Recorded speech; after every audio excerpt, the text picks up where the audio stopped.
Hey everyone, welcome back to Boring History, the channel where we take the slow, sleepy road through the past. If you've ever wanted history told in a calm, quiet, and maybe even a little boring way, you're in the right place. So sit back, relax, and let's drift together into today's story. Part 1, The Origins of Ice Delivery, Story. Long before ice became a business, people lived with the seasons. In winter, they endured the cold, and in summer, they accepted the heat. Food spoiled quickly, milk turned sour, and meat had to be eaten fresh or salted down for preservation. In ancient times, civilizations like the Persians, the Chinese, and even the Romans experimented with ways of keeping things cool. They dug deep cellars into the ground, lined them with straw, or stored food in caves where the air was naturally colder. The idea of cutting ice directly from lakes and rivers was not new. Records suggest that as early as 1000 BCE in China, nobles and wealthy families stored blocks of frozen water in insulated pits. These pits, covered with layers of straw and earth, could keep ice solid for months after winter ended. In ancient Rome, emperors were known to send runners into the mountains to bring back snow, which they mixed with honey and fruit juices, an early version of sorbet. But these luxuries were limited to the wealthy and were never part of ordinary daily life. Fast forward to the 18th century. In the American colonies, settlers noticed how much ice accumulated on rivers and ponds every winter. Farmers and townsfolk began cutting it in small amounts for their families. The ice was packed into wooden boxes or barrels, then buried in sawdust to keep it from melting. For a long time, it remained just a seasonal household trick, not an industry. The real turning point came in the early 1800s, thanks to a man named Frederick Tudor, later nicknamed the Ice King. Tudor, a wealthy merchant from Boston, had the unusual idea that ice could be harvested in New England winters and shipped to hotter climates. People laughed at him. After all, ice was heavy, it melted, and it seemed absurd to think it could survive a voyage to the Caribbean. But Tudor was determined. In 1806, he loaded a ship with 130 tons of New England pond ice and sent it to Martinique. Much of it melted along the way, but enough arrived that people could taste chilled drinks in the tropics for the first time. It was a revelation. Suddenly, ice was no longer a useless block of frozen water, it was a luxury commodity. From there, the idea spread. Entrepreneurs began to harvest ice on a larger scale. Workers cut massive blocks from frozen ponds in winter, hauled them with horse-drawn sledges, and stacked them in tall ice houses, wooden barns insulated with sawdust.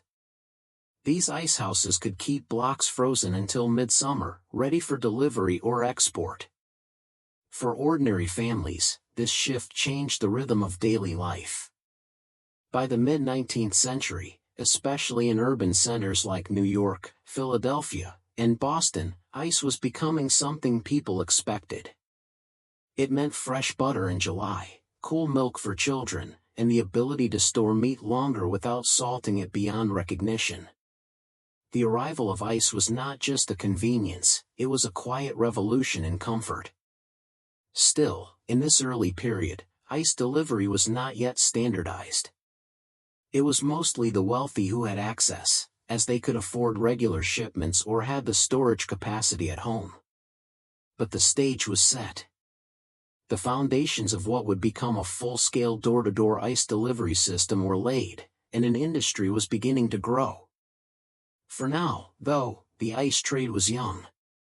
A few bold men, a handful of ice houses, and the curiosity of people willing to pay for a taste of coolness on a hot day were enough to set it in motion. No one yet realized how much this simple commodity would transform everyday life, or how entire cities would come to depend on the steady knock of the iceman at the door. Part 2, Early Ice Harvesting, Story. By the early 19th century, ice had moved from being a household trick to the beginning of an industry. Winter in the northern United States brought months of frozen rivers, lakes, and ponds. Instead of seeing ice as a nuisance, clever entrepreneurs began to see it as a valuable resource waiting to be harvested. The work began each year in January or February, when the ice on ponds grew thick enough to walk on.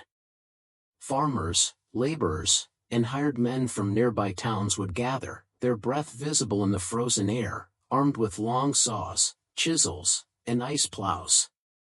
The process was both brutal and strangely rhythmic. First, snow was cleared off the surface. Then men scored the ice into neat grids with sharp-toothed cutters pulled by horses. These lines guided the saws, allowing massive blocks, sometimes 2 feet thick, to be cut cleanly. The chunks floated upward as they were freed, glistening blue in the pale winter sun. Workers used long pikes to guide the floating blocks into channels, where they were pulled toward wooden ramps. From there, conveyor belts powered by horses or steam lifted the blocks out of the water and into waiting wagons or sledges. Each piece might weigh 100 to 200 pounds. Men handled them with iron tongs, muscles straining as they stacked one on top of another like building stones. The harvest was exhausting, but there was a sense of urgency. One day could ruin weeks of preparation. Every winter was a race against time, as men worked day and night to fill the ice houses before the thaw came. Ice houses themselves were feats of engineering. Built like giant barns, with thick wooden walls and roofs, they were packed layer upon layer with sawdust. Sawdust was the secret weapon. It insulated the blocks, slowing the melting so that ice could survive for months. Incredibly, with the right storage, some ice cut in January might still be solid in August. At first, most of this harvested ice was used locally. Cities like Boston, New York, and Philadelphia developed small but growing markets. Wealthy families ordered ice to keep milk cold or to prepare chilled desserts. Breweries discovered that ice meant they could store beer more consistently, and fishermen used it to keep their catch fresh for transport. But demand soon outpaced supply. By the 1820s and 1830s, the ice trade was booming. The frozen ponds of New England became hubs of activity, as hundreds of men carved out thousands of tons of ice each winter. Railroads expanded the reach of the industry, transporting ice further inland. Ships carried it to the American South, the Caribbean, and even as far as India. Ice was no longer just a curiosity for the rich, it was beginning to shape entire industries. Food preservation, brewing, medicine, and shipping all leaned on its availability.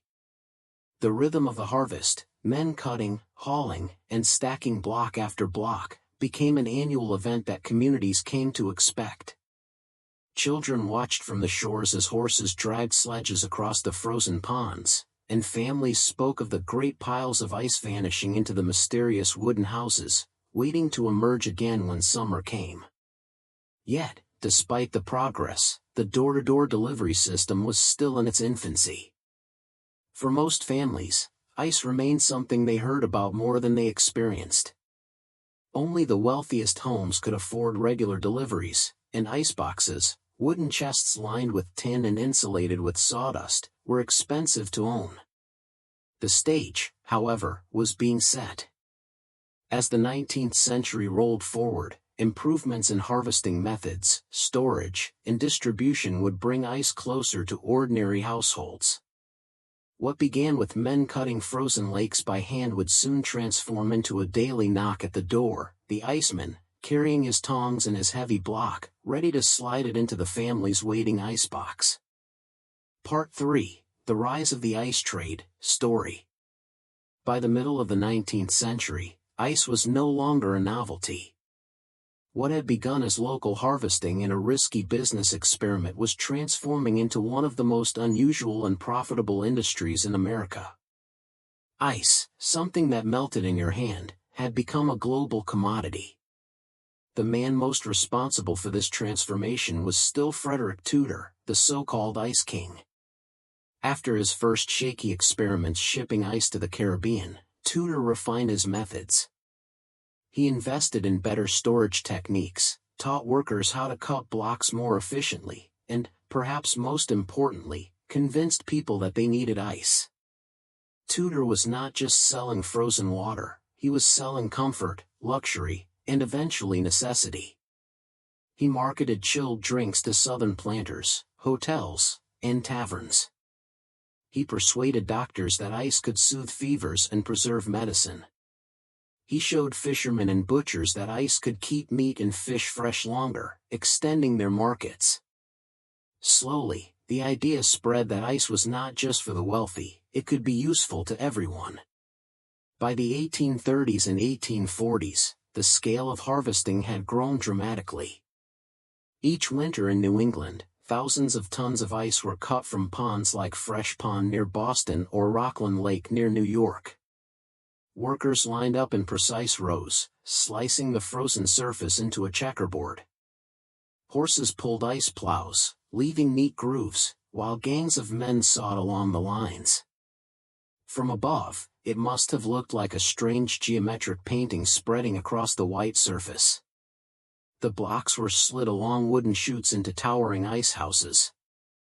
Some ice houses could hold tens of thousands of tons, insulated with sawdust and hay. These stockpiles became the beating heart of the industry, allowing ice to be shipped months later when demand peaked.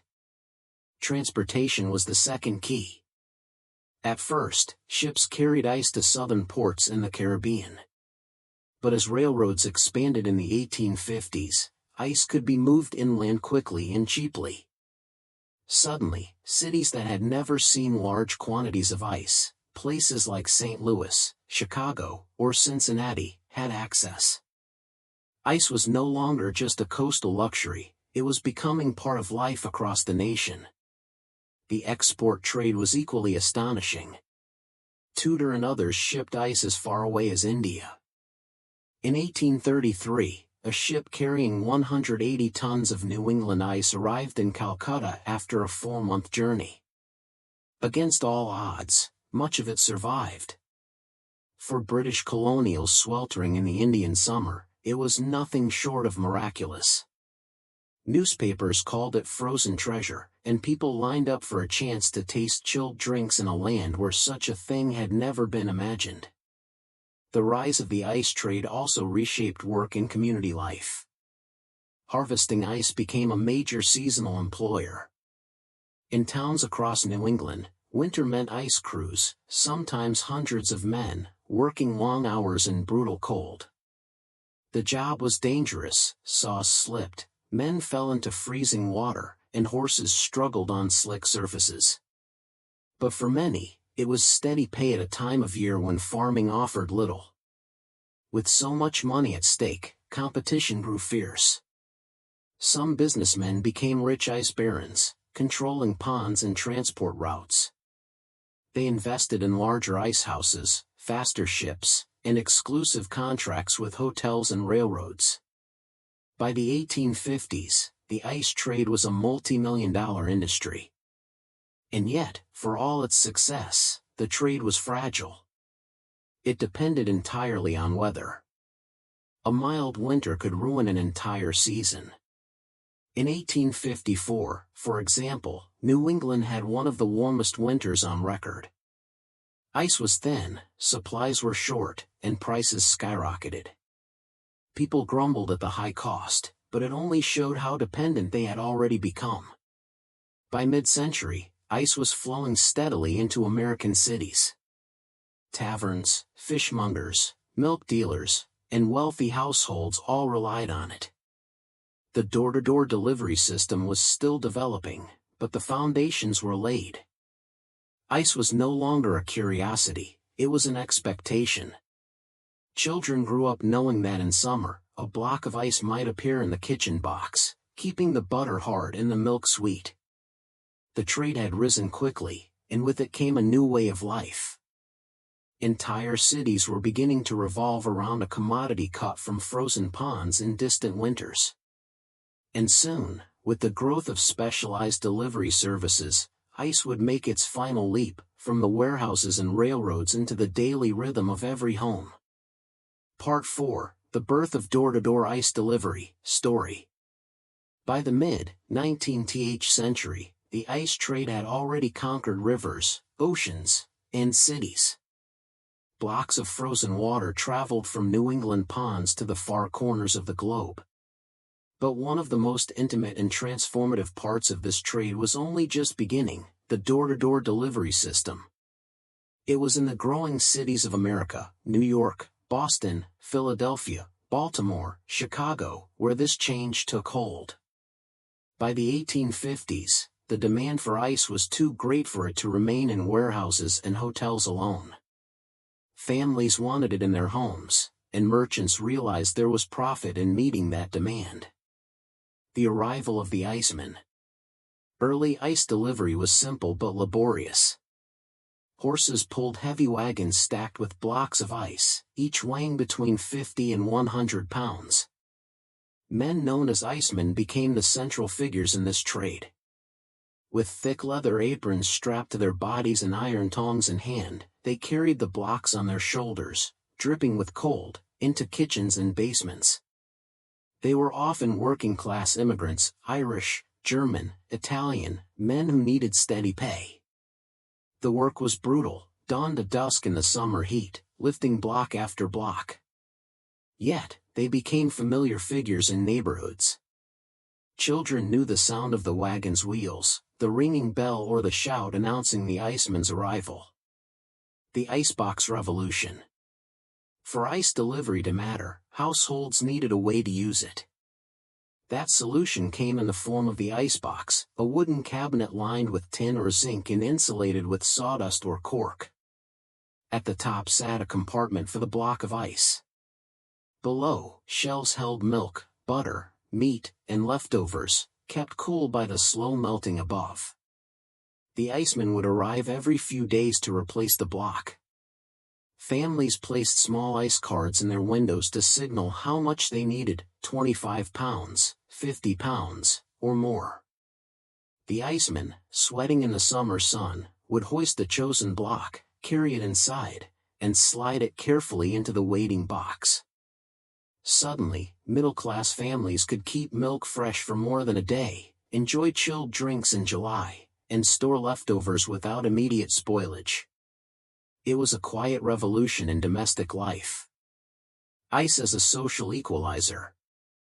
At first, the wealthiest households had dominated ice consumption. But as harvesting scaled up and delivery systems improved, prices fell.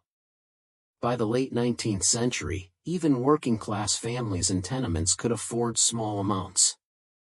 A few cents bought enough ice to keep a jug of milk safe for a child or to chill a pitcher of lemonade. This shift was profound. Ice had moved from luxury to necessity. Cities began to see it as part of public health, helping prevent spoiled food, curbing outbreaks of sickness from tainted milk, and improving the diets of ordinary families. The daily rhythm of delivery. The iceman's routine was predictable, almost clockwork. In the early morning, wagons were loaded with blocks cut from the ice house, often still dusted with sawdust. The icemen worked their routes through crowded streets, unloading at house after house. Kitchens and back doors were slick with water from melting blocks. Children sometimes begged for chips of ice to suck on, a small summer treat. The work was heavy, but it carried a strange respect. Housewives trusted the iceman. They let him walk through back doors, enter kitchens, and handle their iceboxes without suspicion. He became almost like a member of the household rhythm, arriving, sweating, lifting, leaving behind the gift of coldness. Ice and urban growth. As cities grew, so did the demand. By the 1880s, New York City alone was consuming more than 1 million tons of ice per year. In summer, delivery wagons jammed the streets. Railroads brought in trainloads of ice from lakes hundreds of miles away, feeding the endless thirst of the city. Competition among ice companies was fierce. Some carved out territories, controlling certain neighborhoods. Others battled for contracts with restaurants, breweries, and hospitals. Fraud was common, short-wait deliveries, bribed inspectors, and cutthroat pricing wars. Still, the system persisted, because no city could function without it. A new expectation in life. By the late 19th century, ice delivery was no longer new, it was ordinary. Families planned meals around the expectation of fresh ice. Children grew up with the sight of dripping blocks carried through their doors. Hotels, taverns, butchers, and dairies built their businesses on its steady supply. The sound of wagon wheels, the grunt of the iceman's labor, the clink of iron tongs, these became the music of summer in American cities. The knock on the back door, the thud of a block sliding into the icebox, all of it was woven into the daily rhythm of life. And yet, as natural as it felt, this entire system rested on fragile foundations: the freezing of ponds in winter, the hard labor of harvesters, the steady backs of horses, and the shoulders of the icemen. It was a vast industry built on something as fleeting as frozen water. Part 5. Ice in Everyday Life and Culture, Story. By the late 19th century, ice was no longer just an industry, it had become part of the pulse of daily life. Families, restaurants, hospitals, and even street vendors relied on it in ways that seemed unimaginable only a few decades earlier. The once luxury commodity had worked its way into the smallest routines of ordinary people. A household necessity. The icebox stood proudly in kitchens across America. What had once been a strange novelty now became as common as a stove or a table. Housewives planned meals around the rhythm of the iceman's visits. A fresh block meant butter would stay firm, milk would keep sweet, and yesterday's leftovers could be eaten safely the next day. Children came to expect the clink of the ice block being dropped into place. They loved the little chips the iceman sometimes handed out, cooling their mouths in the sticky heat of summer. In working-class tenements, even small chunks of ice gave families relief: a pitcher of water chilled, a few vegetables preserved a little longer. Changing the diet of a nation. Ice reshaped how Americans ate. Before ice delivery, most families relied on salted meat, dried goods, or food eaten almost immediately after purchase. Fresh milk spoiled within hours, and fish had to be eaten the same day it was caught. With ice, all of this changed. Milk wagons filled with ice delivered cold bottles across cities. Fishmongers displayed their catch on beds of crushed ice, still glistening as if pulled from the sea. Meat markets thrived, selling cuts that could be stored longer. For the first time, middle-class families could enjoy a wider variety of food, not just what would last without refrigeration, but what they truly wanted to eat. Restaurants, too, grew in sophistication. Dishes once reserved for the wealthy, like chilled oysters or cold desserts, became staples in city dining. Hotels boasted of their well-stocked iceboxes, offering travelers the luxury of cool drinks even in July. Ice cream, once a rare treat, spread from elite parlors to ordinary street vendors pushing carts through neighborhoods, ringing bells to announce their arrival. Public health and survival. The spread of ice also had profound health consequences. Before refrigeration, spoiled milk was a deadly threat, especially to infants. Outbreaks of foodborne illness were common. But with ice, dairies could deliver bottles chilled, safer for children to drink. Hospitals began to rely on ice for storing medicine, reducing fevers, and keeping surgical rooms cooler in sweltering summers. For many families, ice meant more than convenience, it meant survival. A block of ice in the box could protect a child from spoiled milk or give relief to a feverish patient. The iceman's knock was, in a very real sense, a knock of safety. A social rhythm. The iceman became woven into the social fabric of the neighborhood. Housewives chatted with him as he delivered his load, often trusting him with keys to back doors or kitchens. He became part of the gossip chain, knowing which families bought more ice, which houses were struggling, which children were sick. Children trailed behind the wagon, hoping for chips, laughing as the iceman swung his tongs. In many cities, little signs were placed in the window with numbers, 25, 50, 75, 100, to signal how many pounds of ice the family wanted that day.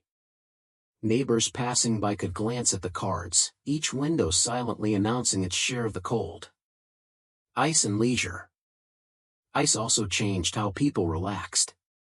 Cold lemonade, chilled beer, frosted glasses, all of these became part of the American summer experience. Families gathered on porches with pitchers sweating from condensation. Taverns advertised not just drinks, but drinks on ice. Picnics transformed. Instead of bread, cheese, and salted meat, families packed cold chicken, fresh fruit, and even frozen desserts, carried in ice-packed baskets. Suddenly, outdoor leisure was no longer about enduring the heat, it was about escaping it, with ice as a quiet partner in the fun. A cultural expectation. By the end of the 19th century, the idea of living without ice was unthinkable to city dwellers. Newspapers wrote about shortages as if they were crises. Summer heat waves were judged not just by the temperature, but by the availability of ice. When supplies ran short, riots sometimes broke out, as desperate families fought for access to the cold blocks that kept their food safe and their children healthy. Ice had become more than frozen water. It was woven into the culture of daily life, shaping how people ate, drank, worked, and even dreamed of comfort. The iceman's steady routine, the icebox's cold chamber, the clink of glasses filled with frost, all of these were sounds and sights that defined an era. What had started as a curiosity had become an expectation, a quiet revolution that touched every corner of society.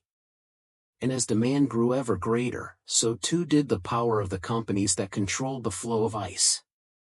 Behind the familiar figure of the neighborhood iceman, vast empires of ice barons were rising, turning frozen ponds and lakes into fortunes. Part 6, The Life of the Iceman, Story. By the late 19th and early 20th century, no figure was more familiar in American neighborhoods than the iceman. His heavy boots thudding against the pavement, the creak of the wagon wheels, and the clatter of his iron tongs were daily sounds of summer. For many families, the iceman was more than a deliverman, he was part of the rhythm of life. The routine of hard labor. The day of an iceman began before sunrise. In the sweltering summer months, he and his crew would arrive at the ice house in the gray light of dawn. Horses were hitched to wagons already stacked high with blocks of ice, each wrapped in sawdust to slow the melting. The iceman and his helpers used large iron tongs to grip the slippery blocks, hauling them into place. From there, the route began. Street by street, house by house, they stopped wherever a card was displayed in the window. These ice cards told him how much to deliver, 25, 50, 75, or 100 pounds. Without a word, the iceman swung down from the wagon, hooked a block with his tongs, and heaved it onto his shoulder. His leather apron shielded his clothes, but the ice still burned into his skin. Sweat dripped from his brow as he climbed narrow staircases, squeezed through kitchen doors, and slid the block into the waiting icebox. Then he turned and left, water pooling on the floor where he had stood, ready for the next stop. This routine was repeated dozens of times a day. In cities like New York or Chicago, an iceman might deliver more than 10 tons of ice in a single shift. By nightfall, his muscles ached, his back throbbed, and his clothes were soaked with a mix of sweat and meltwater. A job of respect and temptation. Despite its brutality, icemen often held a strange respect in their communities. Housewives depended on them, children adored them. The iceman entered through back doors, walked into kitchens unannounced, and was trusted with the family's most important possession, the food supply. That trust sometimes came with gossip and suspicion. Because he moved from house to house, day after day, he knew everyone's habits. He knew which families could afford more ice, which households struggled to pay, which children were sick, and even which husbands were absent. Whispers spread of Icemen becoming too familiar with lonely wives while husbands were away at work, though these tales were as much neighborhood rumor as reality. Still, the Iceman's constant presence in the private spaces of the home made him both trusted and watched. The dangers of the job. The work was not only exhausting, it was dangerous. Blocks slipped from tongs, crushing feet or smashing against doorways. Horses startled in crowded streets, wagons tipped, and men were injured. In winter, harvesting ice carried its own risks. Men fell into frozen ponds, caught frostbite, or strained their bodies pulling endless blocks from the water. Even in summer, the Iceman's greatest enemy was his own body. Heat stroke, exhaustion, and long-term damage to the spine and shoulders were common. Yet the job was steady, and for many immigrants, it was one of the few available sources of income that required no formal education. Pay and struggles. The pay was modest. An Iceman might earn around $15 to $20 a week in the early 1900s, enough to feed his family, but not much more. The long hours left little time for rest. Many Icemen drank heavily, using alcohol to dull the pain of their bodies.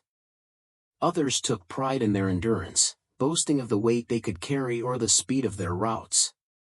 Unions formed in some cities, demanding better pay and shorter hours, but the nature of the job made it difficult to improve conditions. Ice melted whether the men were tired or not. The demand in summer was relentless, and the companies cared more about profit than comfort. A familiar figure. For families, however, the Iceman was a fixture of daily life. Children ran to the wagons, hoping for chips of ice to suck on his sweet, cold treats. Housewives greeted him like an old friend. Neighbors measured his reliability by whether their iceboxes were filled on time. He was a man of contradictions, poor, overworked, sometimes rough around the edges, yet indispensable. He kept the milk cold, the butter fresh, and the meat safe. His strength and sweat turned fragile blocks of frozen water into security for the home. A vanishing trade in the making. Even at the height of their importance, some Icemen could see the future coming. Rumors of mechanical refrigeration spread through cities. Factories experimented with machines that made ice year-round, no longer dependent on frozen lakes. Engineers spoke of electric refrigerators that might someday replace the icebox. The Iceman carried on, shoulders bent under his daily load, unaware that his profession was destined to vanish within a generation. For now, though, in the sweltering heat of the early 20th century, no one could imagine life without him. He remained the trusted visitor, the sweaty figure at the back door, the man whose labor brought coolness into the heart of every home. Part 7, The Ice Barons and Big Business Story. By the late 19th century, ice was no longer just a commodity cut from frozen ponds, it was big business. Behind the wagons clattering through the streets and the Icemen sweating on doorsteps, there were powerful companies and wealthy men controlling the trade. They were the ice barons, and for decades they held entire cities in their icy grip. The rise of the ice companies. As demand exploded, small local harvesters gave way to large corporations. In New York, the Consolidated Ice Company grew to dominate the market, while in Boston, Tudor's successors expanded their networks across New England. By the 1880s, these companies owned entire lakes, fleets of wagons, and miles of rail connections. The business was not just about cutting and hauling. It was about control. Ice was essential for households, restaurants, hospitals, breweries, and dairies. Whoever controlled the supply of ice controlled the lifeblood of the city. Monopoly and power. In New York City, the most infamous of these was the Ice Trust, led by Charles W. Morse. Known as the Ice King, Morse controlled so much of the city's supply that he could raise or lower prices at will. In the summer heat, families had no choice but to pay whatever he demanded. When prices doubled or tripled, poor families suffered most. Outrage spread through tenements, where people depended on small chunks of ice to keep milk from spoiling. Newspapers attacked the monopoly, and politicians debated how one man could hold an entire city hostage with something as simple as frozen water. Yet, the profits were immense. Ice companies grew rich, their owners building mansions and gaining influence in politics. They bribed officials, crushed small competitors, and dictated the pace of the market. For a time, they seemed untouchable. Scandals and public outcry. But monopoly came with scandal. Investigations revealed corruption, price gouging, and deals struck in smoke-filled rooms. In 1900, New York erupted in what became known as the Ice Trust scandal. The public discovered that politicians were secretly tied to the Ice King's fortunes, protecting his monopoly in exchange for favors. The scandal shook the city, but the demand for ice didn't disappear. Even as people cursed the barons, they still opened their doors to the Icemen each morning, because life without ice was unthinkable. Ice across America. The story was the same in other cities. In Chicago, Philadelphia, St. Louis, and beyond, powerful companies took control of local supplies. Some invested in massive ice houses that towered along rivers. Others expanded rail networks, bringing ice from lakes hundreds of miles away. These companies also fought wars with one another. Price wars broke out when two companies battled for the same territory, leading to temporary gluts of cheap ice. But inevitably, agreements were struck, territories divided, and profits restored. The invisible empire. For the average family, the ice trade seemed simple. The iceman knocked, delivered, and left. Few stopped to think about the immense machine behind him, the horses, the railroads, the ice houses, the fleets of wagons, and the barons who orchestrated it all. The ice companies were, in many ways, the invisible empire of the 19th century city. They didn't build railroads, skyscrapers, or factories, but they kept those things alive. Without ice, food spoiled, beer soured, hospitals lost medicine, and entire industries slowed to a halt. A fragile power. Yet, for all their wealth and influence, the ice barons built their empires on a fragile foundation: weather. A single mild winter could devastate supplies. In such years, the companies scrambled, cutting thinner ice, rushing shipments, and raising prices. Families suffered, but the barons profited, exploiting scarcity. They were powerful, yes, but their business model was always one warm winter away from collapse. And by the dawn of the 20th century, a new threat was emerging, one far more dangerous than weather: technology. Mechanical refrigeration was on the horizon, and the empire of the ice barons would soon face its greatest challenge. Part 8: Scandals, Shortages and the Dark Side of the Ice Trade. Story.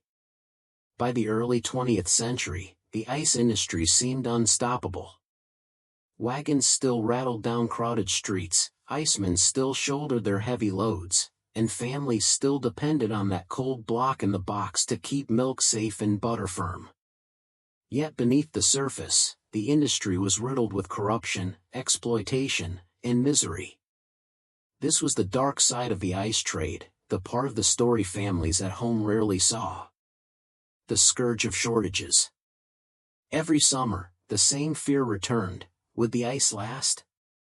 When winters were cold and ponds froze thick, companies harvested enough to stockpile for the year. But when winters were mild, supplies ran dangerously thin. In such years, ice became more valuable than gold for the poor. Prices doubled, sometimes tripled. Families in tenements, already stretched thin, faced impossible choices: buy ice to keep the baby's milk cold, or go without.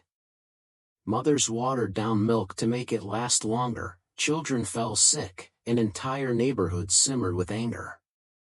In New York, riots occasionally broke out when wagons arrived in crowded districts.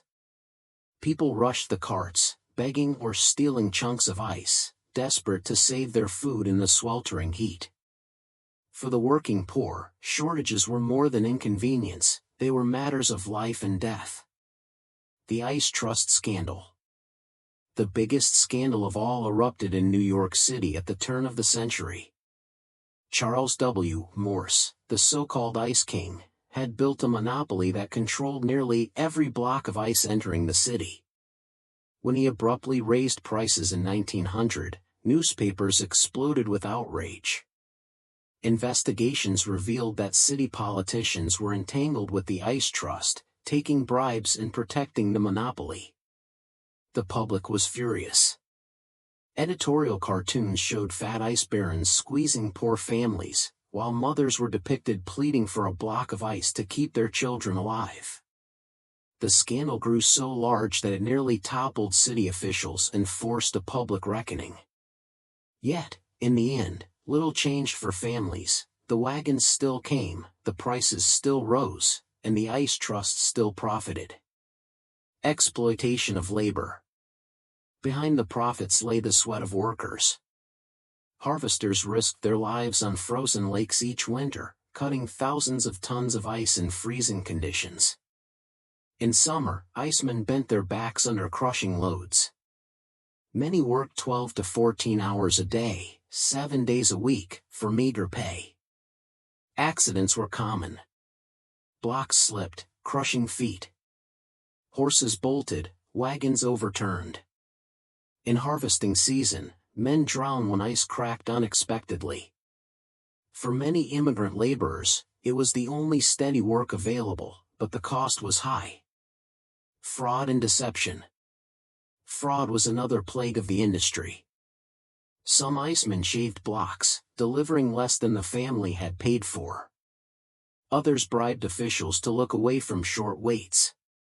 Companies mixed pond ice with river ice, which was often filthy, cut from polluted waters where sewage and waste floated.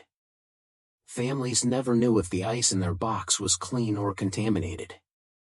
Doctors warned of bad ice, blaming outbreaks of disease on blocks cut from polluted rivers. But profit mattered more than purity. Ice companies shipped whatever they had, as long as it looked solid and clear to the eye. A city's silent dependence. Despite all the corruption, despite the shortages, despite the scandals, cities still depended on ice. Every restaurant, every hospital, every family was chained to the wagon's arrival. Mothers still placed cards in their windows, children still chased the iceman for chips, and kitchens still echoed with the thud of melting blocks. The dark side of the ice trade was hidden in plain sight: exploitation, monopoly, and desperation. The public grumbled, newspapers shouted, politicians promised reforms, but the truth remained: without ice, urban life in summer was impossible. And so the wagons kept rolling, the icemen kept sweating, and the barons kept counting their profits. But change was on the horizon. Machines that could make ice year-round, and refrigerators that could hum quietly in kitchens, were beginning to appear. The age of dependence on the Ice Trust was nearing its twilight, though few yet believed it possible. Part 9, Regional Differences, Ice in New York, Chicago, and Beyond, Story. By the height of the ice era, nearly every American city had its own relationship with ice. While the basic pattern was the same: winter harvesting, ice houses, delivery wagons, and the iceman's knock at the door, each city developed its own character shaped by geography, climate, and culture. The story of ice was not just national, but deeply regional. New York City, the hungry giant. No city consumed more ice than New York. By the 1880s, New Yorkers used over 1 million tons a year. The city's appetite was insatiable. Hotels demanded mountains of ice for banquets, fishmongers spread their catch on shimmering beds of crushed ice, and millions of families depended on their weekly deliveries. The ice for New York came primarily from the Hudson River Valley and Rockland Lake, which locals nicknamed the Ice House of New York. In winter, the surface of Rockland Lake was cut into perfect squares, then packed into enormous ice houses that lined the shore like fortresses. From there, barges floated blocks down the Hudson to the city, where fleets of wagons waited to fan out across the boroughs. But New York also became infamous for its monopolies and shortages. The ice trust scandals hit hardest here, and working-class families in the Lower East Side often rioted when prices rose beyond their reach. The Iceman was both a savior and a reminder of dependence. His arrival brought relief, but his absence could bring disaster. Boston, birthplace of the Ice King. Boston was the home of Frederick Tudor, the original Ice King, and it never lost its place at the center of the trade. Ponds around the city, such as Fresh Pond in Cambridge, became legendary sources of clean, clear ice. From Boston, Tudor launched shipments to the Caribbean, the American South, and even India, making the city the hub of the international ice trade. In Boston, ice was not just a household necessity but also a point of pride. Locals boasted that their ice was the purest, the clearest, the most prized in the world. For decades, Boston ice became a global brand, a strange export that carried the frozen winters of New England into tropical ports. Chicago, the new frontier. Chicago was different. Its icy fortunes lay in the Great Lakes, which provided an almost endless supply. Unlike New York and Boston, which relied heavily on winter harvests, Chicago quickly embraced artificial ice as technology advanced. The city's booming meatpacking industry required vast quantities of ice to preserve beef shipped across the country. By the late 19th century, massive ice plants churned out artificial blocks to feed the railcars leaving the Union stockyards. In Chicago, ice was less about luxury and more about industry. Refrigerated railcars, packed with ice, carried Midwestern beef to the East Coast and beyond. Without ice, the city's most famous industry, meat, could not have flourished. The Icemen still walked the neighborhoods, but in Chicago, the true power of ice was in its role in feeding an empire of commerce. The South, a luxury turned necessity. In southern cities like New Orleans, Atlanta, and Charleston, ice was once seen as an exotic luxury. At first, it arrived in small shipments, sold in hotels and bars where only the wealthy could afford chilled drinks. But as railroads expanded, ice became more common. In the sweltering southern summers, demand skyrocketed. In New Orleans, ice houses stood along the Mississippi River, stocked with northern ice brought down by barge. Soon, artificial ice plants sprang up in the city itself, producing blocks year-round. For the South, ice was not just a convenience, it was a lifeline in the relentless heat. Families in tenements, hospitals caring for the sick, and businesses storing perishables all depended on the icy blocks. Small towns and rural life. In small towns, ice delivery took on a different rhythm. There were fewer monopolies, and often local harvesters supplied the community. Families gathered at frozen ponds in winter to watch men cut and haul ice, and in summer, the wagons made their rounds on dirt roads. In rural areas, many households cut their own ice from nearby rivers, storing it in backyard ice houses for personal use. The Iceman was still present, but the trade was less industrial, more intimate. In these places, ice was not just commerce, it was part of community life. Beyond America, global reach. Though the story was most dramatic in America, ice also became essential in Europe and beyond. London imported ice from Norway. Calcutta tasted New England winters in its iced drinks. Havana, Rio de Janeiro, and Hong Kong all became unlikely consumers of frozen water from across the seas. Each region adapted in its own way, but the pattern was clear: ice was no longer a novelty. It was the foundation of modern life, stretching from the crowded streets of New York to the quiet farms of the Midwest, from the parlors of Boston to the markets of New Orleans. And yet, as powerful as the ice trade had become, the cracks were already showing. Regional differences revealed not only variety, but vulnerability. In some cities, reliance on natural ponds left them at the mercy of weather. In others, new artificial ice plants hinted at a future where machines, not men with saws, would rule the trade. Part 10: Health, Safety and the Promise of Clean Ice Story. By the late 19th century, ice was everywhere, in homes, in taverns, in markets, and in hospitals. But as it became more common, so too did the fears surrounding it. People began to ask a simple, frightening question: was the ice itself safe? The problem of bad ice. For decades, much of the ice harvested for cities came from rivers and lakes close to urban centers. At first glance, the blocks looked clean and pure, crystal cubes glittering in the sun. But looks were deceiving. By the late 1800s, many rivers feeding cities like New York and Philadelphia were heavily polluted. Factories dumped waste, sewage flowed untreated, and dead animals often floated downstream.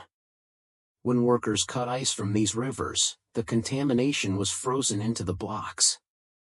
Families placing those cubes in their iceboxes believed they were protecting their milk and food, but in truth they were sometimes introducing invisible dangers. Doctors began warning of sewer ice.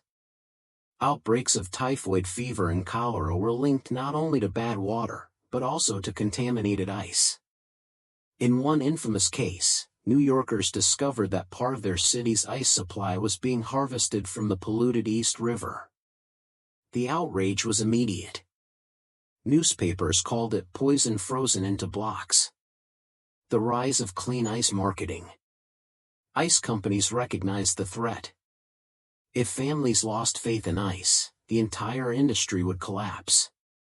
So, they responded with a new promise: clean ice.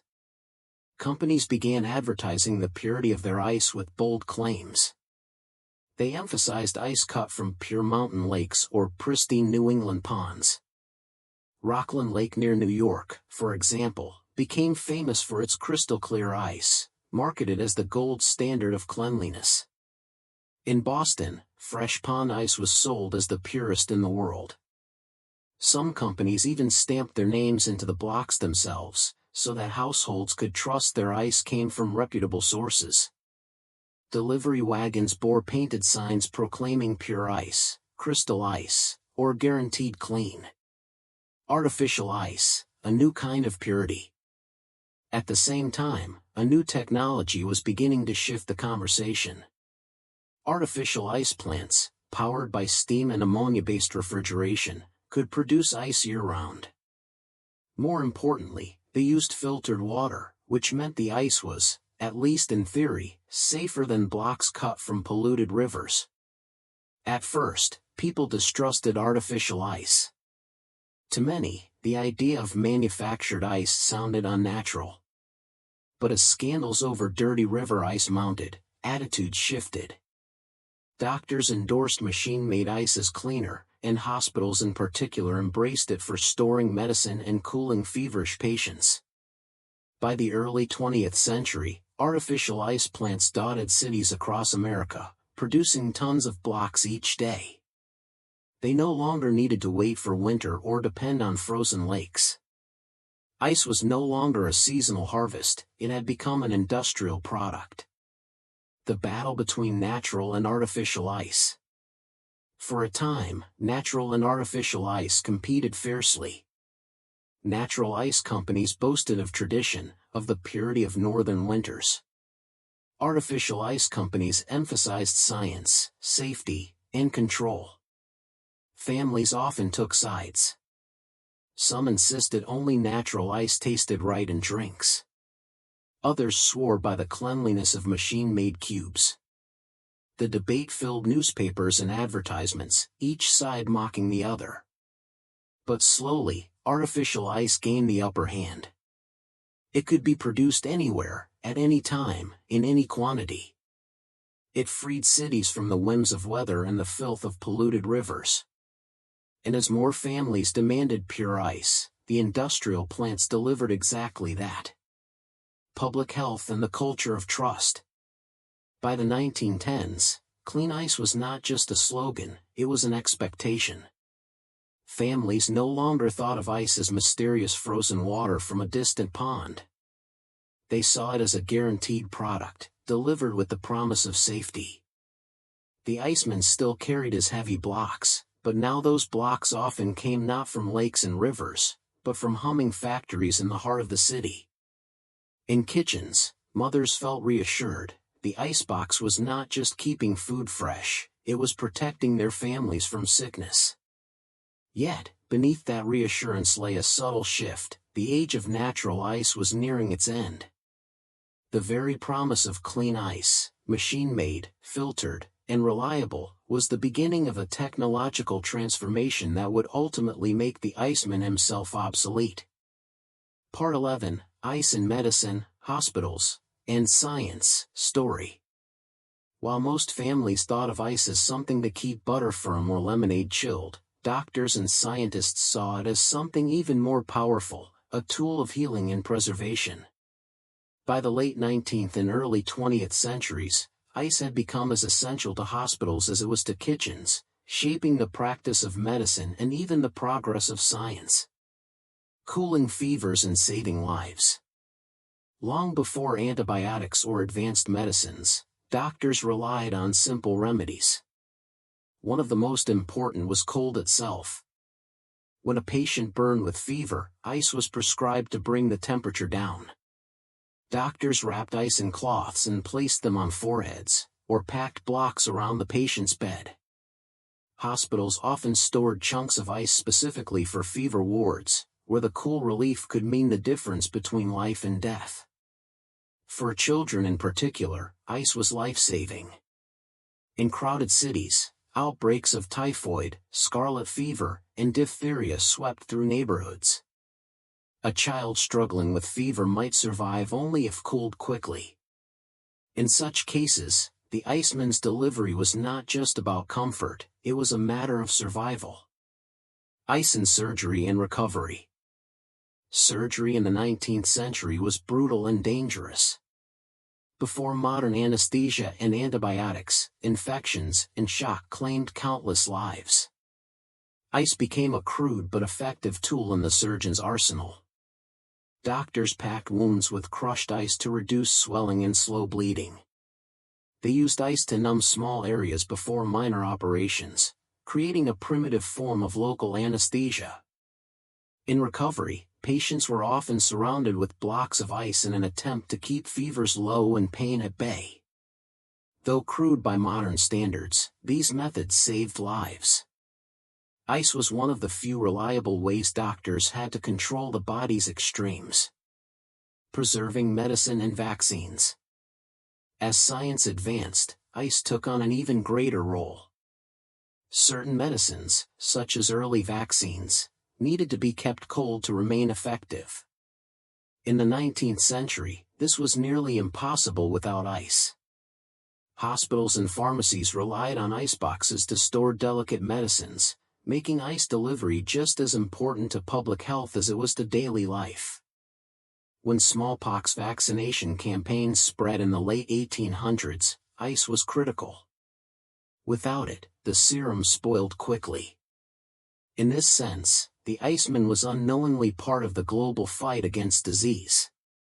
His block of ice, carried into a hospital's storage room, might help preserve medicine that saved hundreds of lives. Scientific experiments and laboratories. Beyond hospitals, ice was essential in laboratories. Chemists and early biologists used it to control experiments, regulate temperatures, and preserve samples. In universities and research institutes, ice was often as valuable as microscopes or glass beakers. Scientists experimenting with fermentation, bacteria, and chemistry relied on ice to keep their work stable. The discovery of microbes, and the birth of modern germ theory, was aided by the simple ability to keep cultures chilled with ice. Without it, many of the breakthroughs of the 19th century might have taken longer to achieve.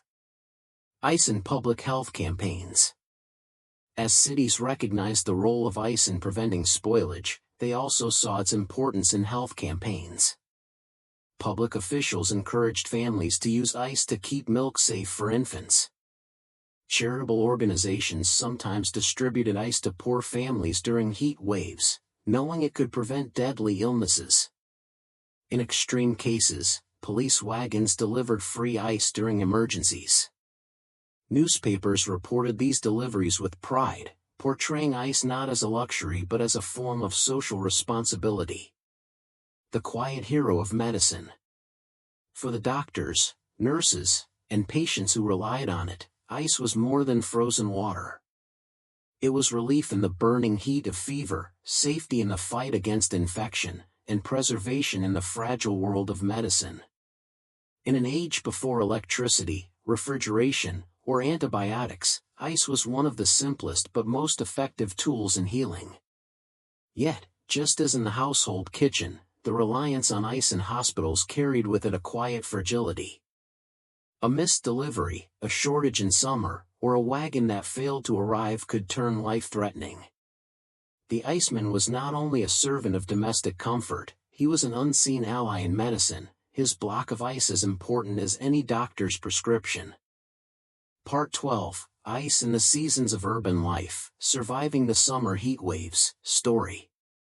By the early 20th century, ice had woven itself into every corner of city life. But nowhere was its presence felt more deeply than during the brutal summers. For families packed into tenements, for workers laboring in factories, for children playing in sweltering streets, ice was not just a comfort, it was a shield against the deadly force of heat. The summer heat crisis. Cities like New York, Philadelphia, and Chicago were unforgiving in July and August. Brick buildings trapped heat, narrow streets baked in the sun, and thousands of people crammed into small apartments with little ventilation. Electric fans were rare, refrigeration was non-existent, and shade offered little relief. In these conditions, heat was not just uncomfortable, it was lethal. Infants, the elderly, and the sick often collapsed in their beds. Milk spoiled in hours, food turned rancid, and water grew warm and stale in household pitchers. Newspapers reported yearly on the summer death toll, often counting dozens, sometimes hundreds of victims of heat stroke and spoiled food. For many, the only defense was ice. The Iceman as summer savior. The Iceman's arrival in the hottest months carried a sense of salvation. Mothers waited anxiously by kitchen doors, praying the wagon would not be late. Children begged for ice chips, holding the melting crystals in their mouths like tiny treasures. Blocks were placed in iceboxes to protect food, but also in wash basins to cool drinking water. Families filled tubs with ice water and dipped cloths to press against their foreheads. In tenements, it was common for neighbors to pool their coins to buy a single block, cutting it into pieces to share. When deliveries ran short, desperation set in. Crowds sometimes mobbed wagons, pleading for even a small piece. The Iceman, once a quiet part of routine, became a figure of drama, carrying relief in every dripping block. Charities and free ice. Recognizing the life or death stakes, charities began distributing ice during the worst heat waves. In New York, the Free Ice Fund was established by newspapers and philanthropists. Wagons gave out blocks to poor families, often focusing on mothers with infants. The sight of long lines of women clutching baskets or pails for their share of ice became a familiar scene each summer. For many babies, this free ice meant survival. Cold milk kept them alive through scorching days. Doctors urged families to use it not just for food but also to bathe children, lowering fevers and preventing heat stroke. Ice's social divide. But ice also revealed deep inequalities. Wealthier families filled their iceboxes daily, enjoying chilled wine, frosted desserts, and relief from the heat. Poor families, by contrast, often scraped together pennies for a single small block. When shortages drove up prices, the rich could still afford ice, while the poor suffered. Newspapers criticized the monopolies, arguing that no basic necessity should be left in the hands of profiteers. Yet, year after year, the pattern repeated: shortages, high prices, and families pushed to the edge by the unrelenting summer sun. The cultural memory of heat and ice. For those who lived through it, the connection between ice and summer survival never faded. Old-timers would later recall the sound of wagon wheels rattling through stifling streets, the relief of a chipped corner of ice pressed against a burning cheek, the sight of mothers weeping with gratitude when a charity wagon appeared. In an era before air conditioning, before refrigeration, before modern cooling systems, ice was the only barrier between life and death in the hottest months of the year. The iceman's burden grew heavier in these times, not only in weight but in responsibility. Every block delivered was more than frozen water, it was safety, hope, and relief. Part 13, Ice and Industry, Breweries, Meatpacking and Fishing, Story. By the late 19th century, ice was no longer just a household comfort or a lifesaver during summer heat. It had become the beating heart of entire industries. Without it, beer would spoil, meat could not be shipped, and fish markets would collapse.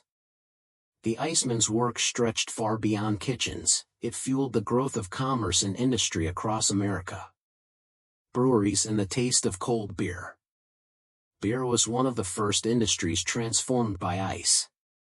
Before refrigeration, beer was brewed only in cooler months and spoiled quickly in summer. German immigrants brought with them the tradition of lager beer, which required months of cold storage to develop its crisp taste. Without ice, this would have been impossible. But with ice houses and steady deliveries, breweries in cities like Milwaukee, St. Louis, and Cincinnati could store beer year-round.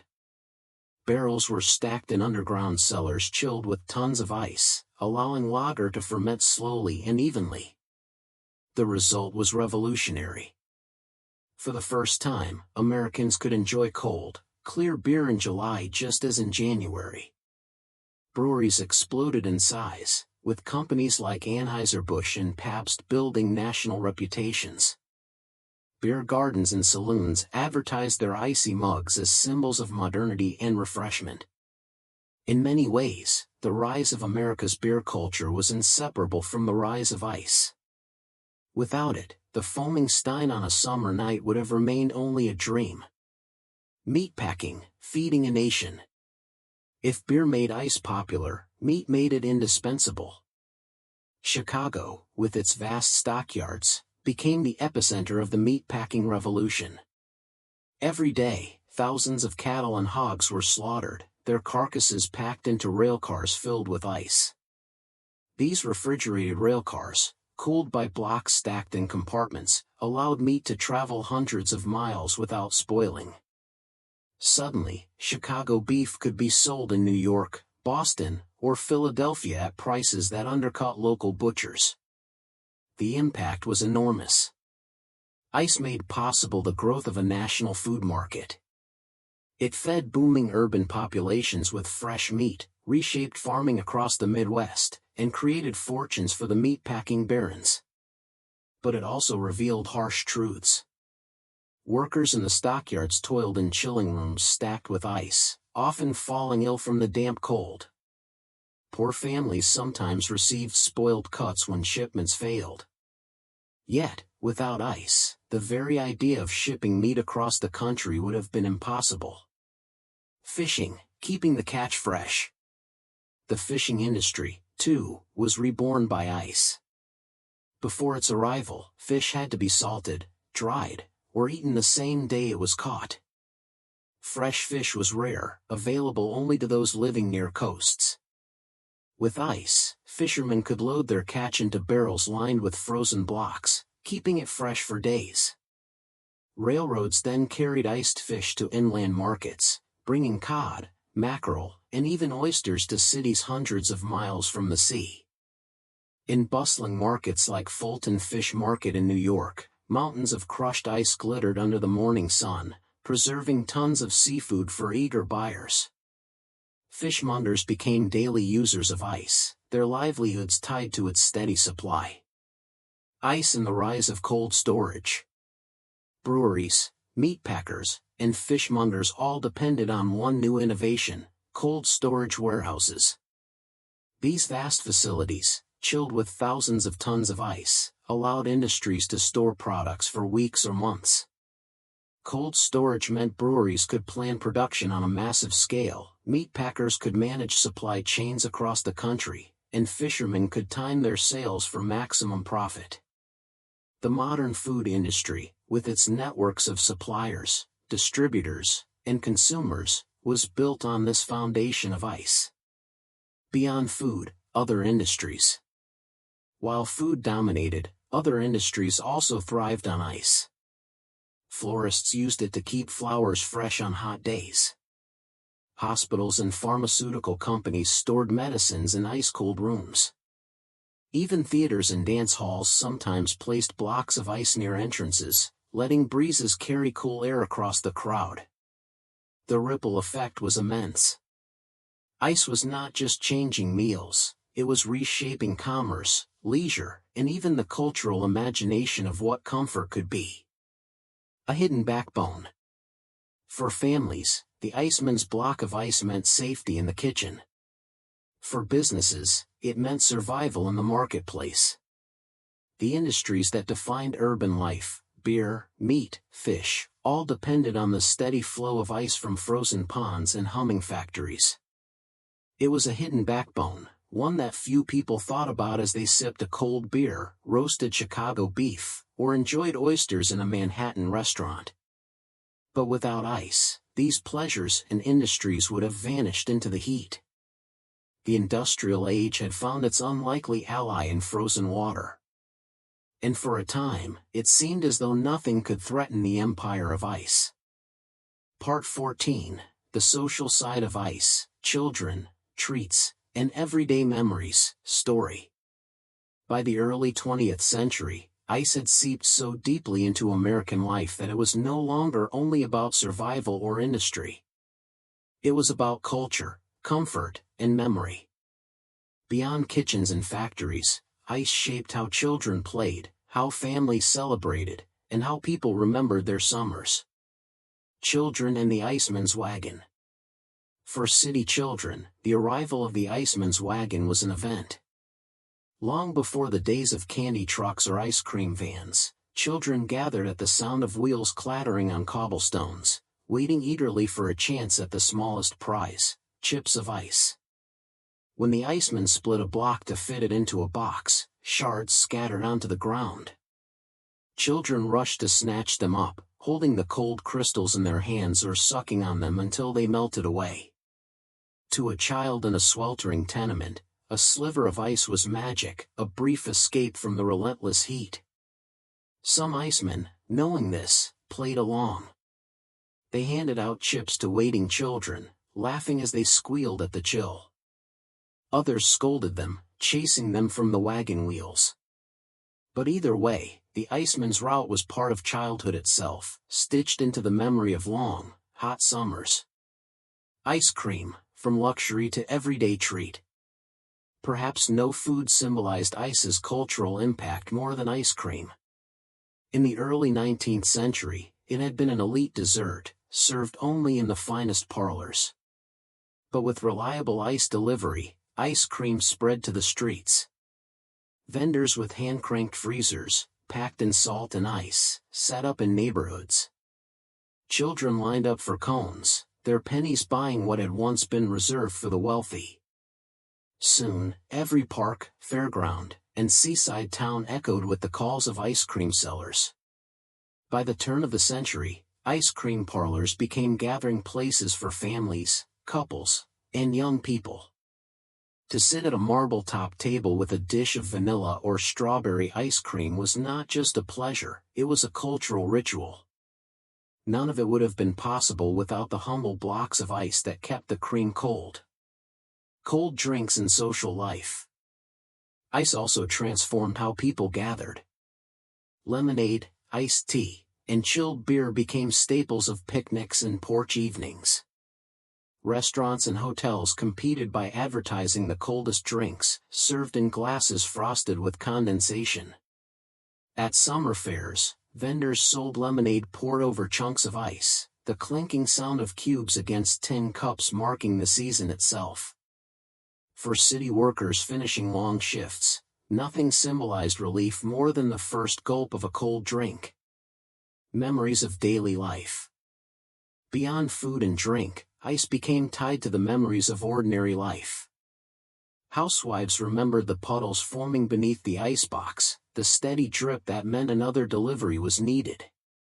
Children remembered licking frost from the sides of the box when their mothers weren't looking.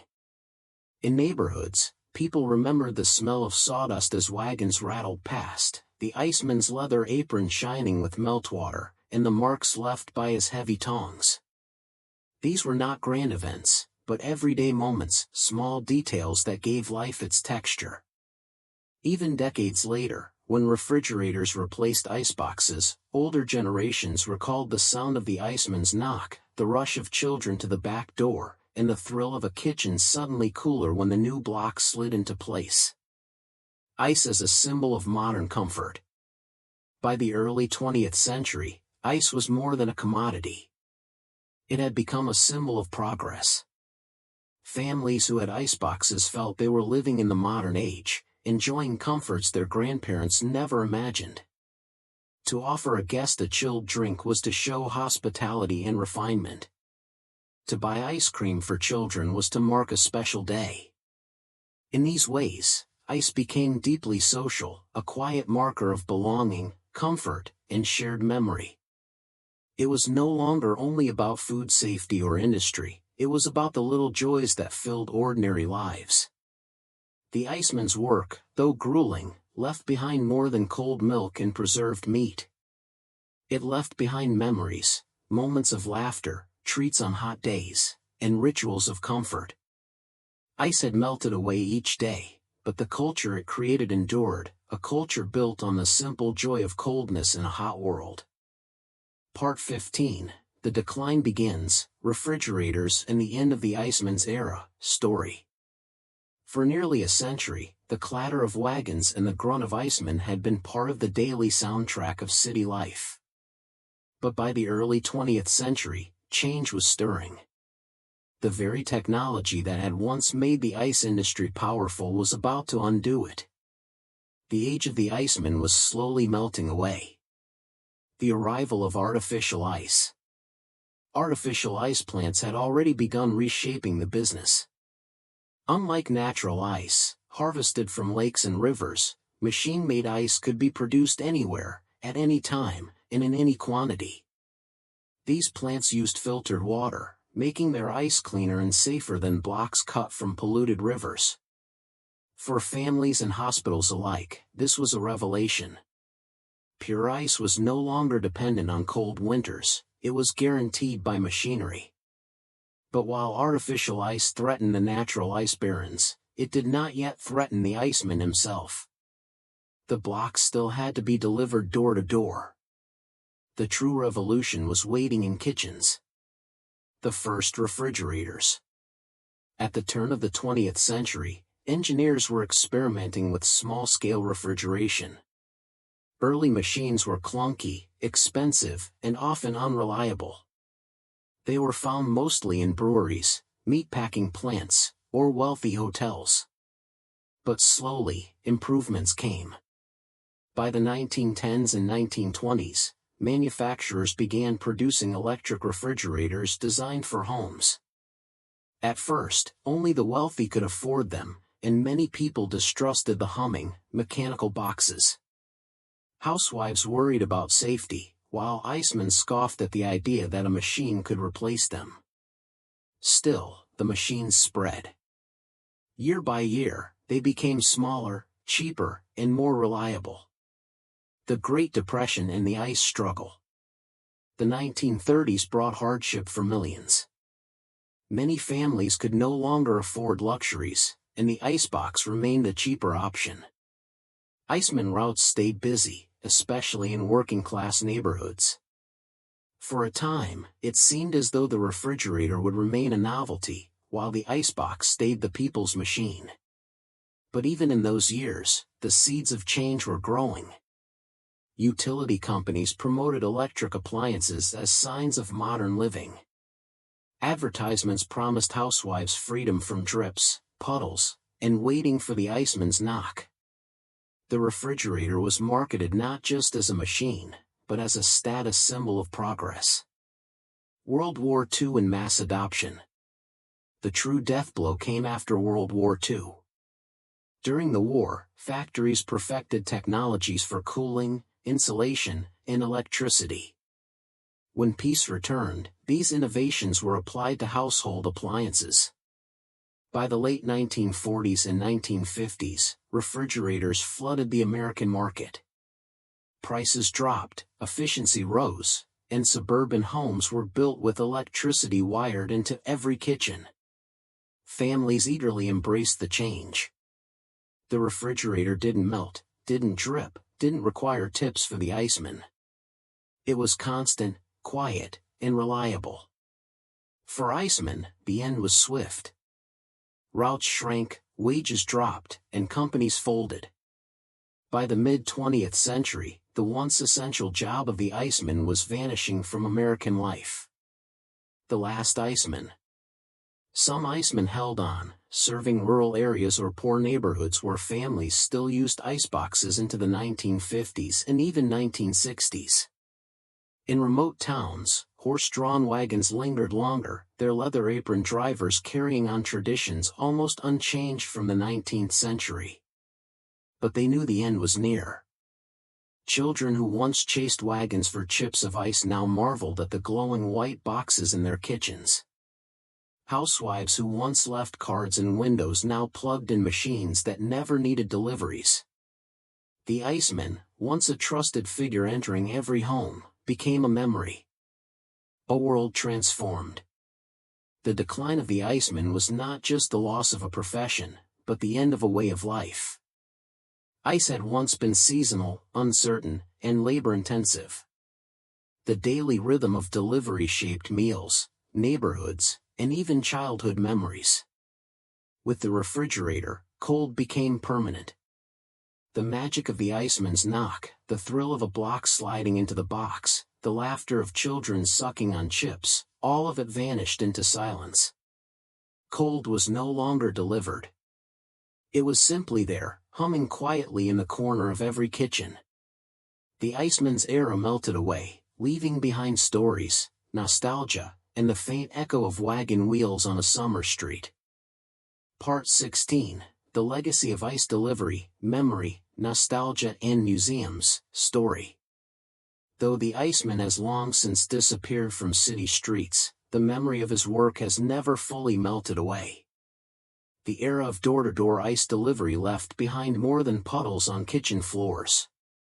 It created a world of stories, nostalgia, and cultural memory that still echoes through museums, family tales, and community traditions. Nostalgia and everyday memory. For older generations, the iceman remains a vivid figure. Men and women who grew up in the 1920s, 30s, and 40s often recall the sound of wagon wheels rumbling over cobblestones, the smell of sawdust, and the leather strap over the iceman's shoulder as he carried a glistening block into the kitchen. Children remembered chasing the wagon barefoot in the summer heat, begging for shards of ice. Mothers remembered wiping up the puddles beneath the box and setting out the little cardboard sign that told the iceman how much to bring. Fathers remembered counting out coins for the delivery, a small but steady expense that kept the family safe. Even as refrigerators spread, these memories stayed alive. To many, the iceman was not just a worker but a symbol of community life, a familiar presence who entered homes, shared jokes, and was part of the family's rhythm. Museums and historical displays. Today, the story of ice delivery lives on in museums and local history exhibits. Old iceboxes, with their tin linings and compartments for blocks, stand in collections beside the massive iron tongs once used by icemen. Some museums even preserve wooden wagons and tools used to score frozen ponds, bringing to life the brutal work of harvesting. In towns that once depended on ice harvesting, annual festivals reenact the old ways. Volunteers cut blocks from frozen lakes, drag them with horse-drawn sledges, and stack them into reconstructed ice houses. These demonstrations draw crowds fascinated by a world where something as simple as cold had to be cut, carried, and delivered by hand. The Iceman in popular culture. The Iceman also lingers in popular culture. Old films, cartoons, and novels often feature him as a familiar neighborhood character, strong, sweaty, and dependable. Sometimes he was portrayed comically, sometimes romantically, sometimes as a symbol of working-class endurance. In poetry and literature, the Iceman often appears as a figure of nostalgia, a reminder of simpler days when cold was not constant but precious. The Iceman cometh, once an ordinary announcement on a hot street, became a phrase of memory, later immortalized in plays and stories. Lessons from the era of ice. Looking back, the story of ice delivery is about more than frozen water. It is about how societies adapt to needs, how technology transforms daily life, and how ordinary workers shape the rhythm of entire cities. The Iceman represented trust, labor, and resilience. His world was one of heavy burdens and small rewards, yet his work touched every household. The memory of his knock on the back door reminds us that comfort was once built not by machines, but by the sweat of men carrying cold into every home. The legacy that remains. Today, the hum of a refrigerator has replaced the rattle of a wagon. Ice comes instantly from a freezer tray, not from a pond or a wagon load. But when we clink cubes into a glass or unwrap a frozen dessert, we are still living in the legacy of that earlier world. The Iceman may be gone, but he is not forgotten. His story survives in nostalgia, in museums, in old tools, and in the cultural imagination. He is remembered not only as a worker but as a symbol of an era when cold was precious, earned through human strength and delivered door to door. Final part, Reflections, the Age of Ice and What It Meant, Story. For more than a century, ice was at the heart of modern life. It shaped how people ate, how they worked, how they survived summer heat, and even how they dreamed of comfort. The Iceman's knock, the drip of meltwater, the clink of frosted glasses, these were the sounds and sights of a world learning how to live with cold. From luxury to necessity. The story began in a time when cold was a rare luxury. Only emperors and wealthy merchants could enjoy chilled drinks or frozen desserts. Then came the ice harvesters, the barons, and the icemen, who carried frozen water into ordinary homes. In just a few decades, ice shifted from privilege to necessity. Milk stayed sweet, meat lasted longer, and families enjoyed safety where once there was only risk. The human labor behind the comfort. It is easy, today, to forget the human weight of that comfort. Men who cut ice from frozen ponds risked their lives on cracking surfaces. Icemen bent under heavy blocks, their muscles aching, their boots soaked with meltwater.